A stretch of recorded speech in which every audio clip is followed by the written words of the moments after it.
Assalamualaikum warahmatullahi wabarakatuh. Bertemu lagi dengan saya Rania Mawadah. Saya mahasiswa jurusan Sejarah Peradaban Islam di Sekolah Tinggi Ilmu Adab dan Budaya Islam Condong Tasikmalaya. Di video kali ini, saya akan menceritakan mengenal isi Piagam Madinah. Sebelum saya akan menceritakan isi Piagam Madinah, saya akan menceritakan tentang apa sih itu Piagam Madinah. Piagam Madinah dikenal sebagai konstitusi pertama yang tertulis secara resmi di dalam perjalanan sejarah manusia. Konstitusi ini mendahului konstitusi manapun yang pernah ada di dunia. Seperti Piagam Besar Magna Carta yang disepakati di Runnymede Surrey tahun 1215. Dustur Madinah dan Sohifah Al-Madinah merupakan kesepakatan damai sekaligus draft perundang-undangan yang mengatur kemajemukan komunitas dan berbagai sektor kehidupan Madinah. Mulai dari urusan politik, sosial, hukum, ekonomi, hak asasi manusia, kesetaraan, kebebasan beragama, pertahanan, keamanan, dan perdamaian. Dan Rasulullah lah yang memperkenalkan sekaligus melaksanakan draft kebijakan itu bersama seluruh warga Madinah yang sepakat dengan isi perjanjian tersebut.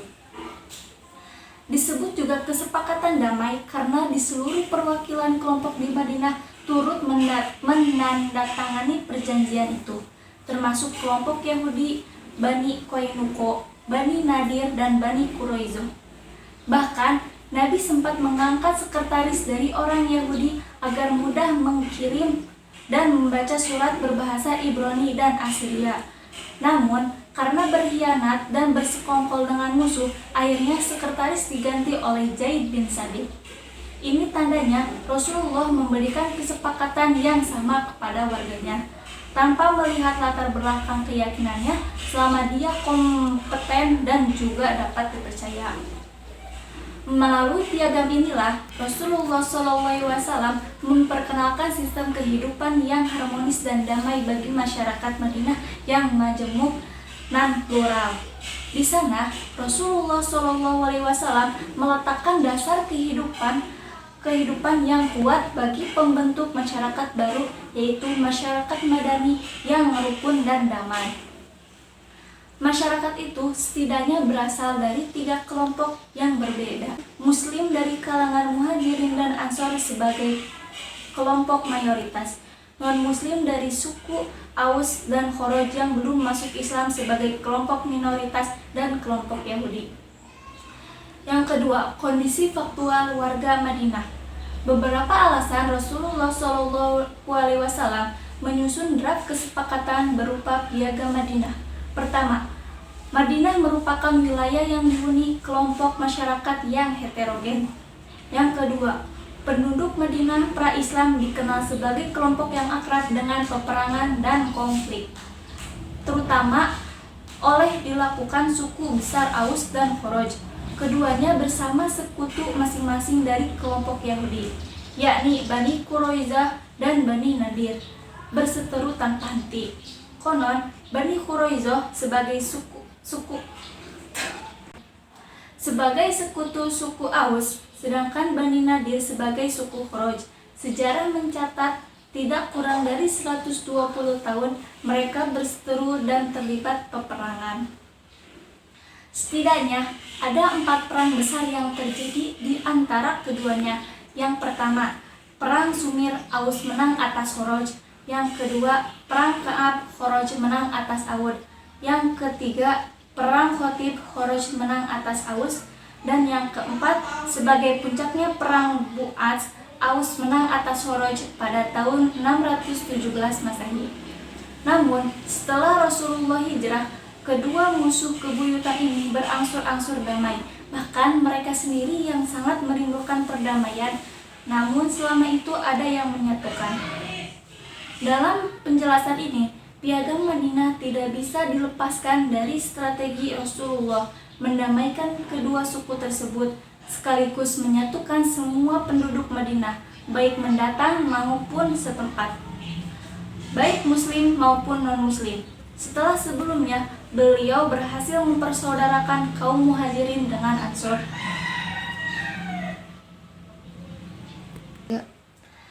Bersamaan dengan tahun hijrahnya, Rasulullah mendeklarasikan Piagam Madinah sebagai tata hubungan antar kelompok masyarakat yang hidup di Madinah.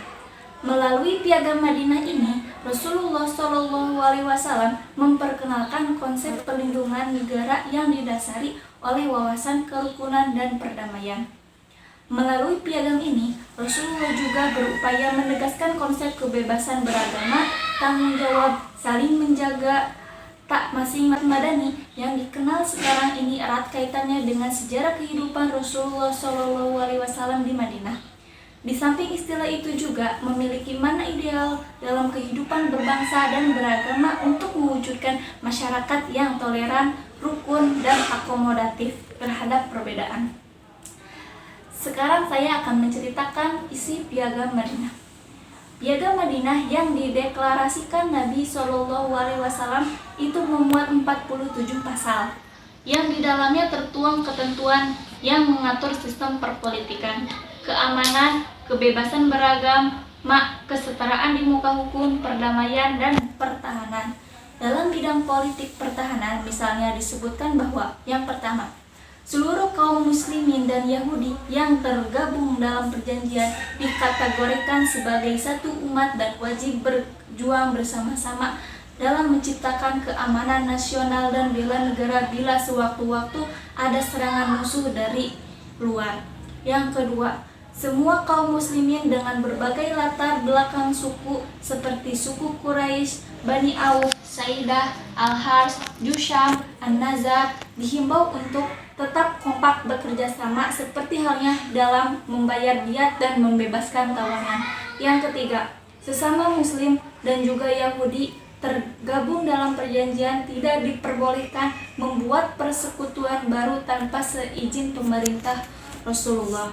Yang keempat, sesama kaum muslimin dan Yahudi berada dalam satu barisan menentang orang-orang zalim dan berbuat kerusakan. Yang kelima, Madinah adalah kota suci sehingga diharamkan berperang dan bertumpahan darah kecuali kepada mereka yang melakukan pelanggaran, mengancam stabilitas negara, dan menggoyak kerukunan beragama. Dalam hal kebebasan beragama, perlindungan, dan kesetaraan di mata hukum, misalnya disebutkan bahwa yang pertama, siapapun yang berbuat zalim dan jahat, baik dari kalangan muslimin maupun Yahudi, tidak boleh dilindungi oleh siapapun, bahkan harus ditentang bersama-sama. Yang kedua, kaum muslimin dilarang main hakim sendiri dan bersekongkol dengan pihak lawan.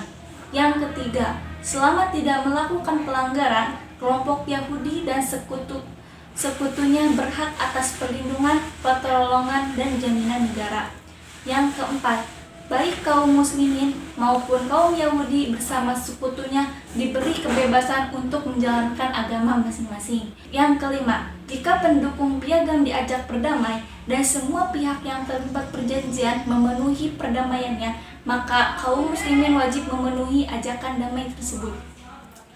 Yang ketiga, saya akan menjelaskan tujuan suci Piagam Madinah. Dari beberapa poin di atas, tampak bahwa Piagam Madinah merupakan peraturan yang dirancang untuk persatuan umat, pertahanan nasional, kebebasan, dan kerukunan beragama. Kaum muslimin dan kaum Yahudi bersama sekutu-sekutunya bersama-sama untuk bertanggung jawab dan mewujudkan keutuhan dan kedaulatan negara. Kaum Yahudi juga sekutu-sekutunya dianggap sebagai bagian dari kaum muslimin selama mereka tidak melanggar dan menentang pemerintah. Ini artinya, untuk menciptakan bangsa yang berdaulat, dibutuhkan masyarakat yang kuat, kompak, dan taat terhadap pemerintahan. Ini pula yang diterapkan Rasulullah SAW, tidak hanya kepada kaum muslimin, tetapi kepada yang non-muslim. Selain itu, keadilan Rasulullah dalam perjanjian itu juga terlihat dalam memperlakukan seluruh penduduk Madinah tanpa diskriminatif. Kesetaraan dalam hukum juga dapat ditunjukkan dengan tidak menganakemaskan kaum muslimin atau menganaktirikan yang non-muslim. Siapapun yang zalim dan khianat dihukum sesuai peraturan yang berlaku. Piagam Madinah dalam konteks ke Indonesia. Dengan mengkaji Piagam Madinah dalam konteks kehidupan beragama dan bernegara, kita akan menemukan bahwa otoritas negara terhadap masyarakat yang beragama, suku, dan keyakinan adalah sebatas pemberian jaminan untuk keberlangsungan dan kebebasan memilih atau memeluk agama. Menjaga keutuhan negara dan merawat perdamaian dalam kehidupan bersama. Hal ini dapat dilihat dari isi konstitusi yang dirancang oleh Nabi SAW sebagai Nabi dan Rasul yang sekaligus sebagai pemimpin pemerintahan. Cukup sekian atas penjelasan saya. Mohon maaf bila ada kekurangannya. Saya akan lanjut menceritakan dakwah Nabi SAW di video yang akan berikutnya. Terima kasih. Wassalamualaikum warahmatullahi wabarakatuh.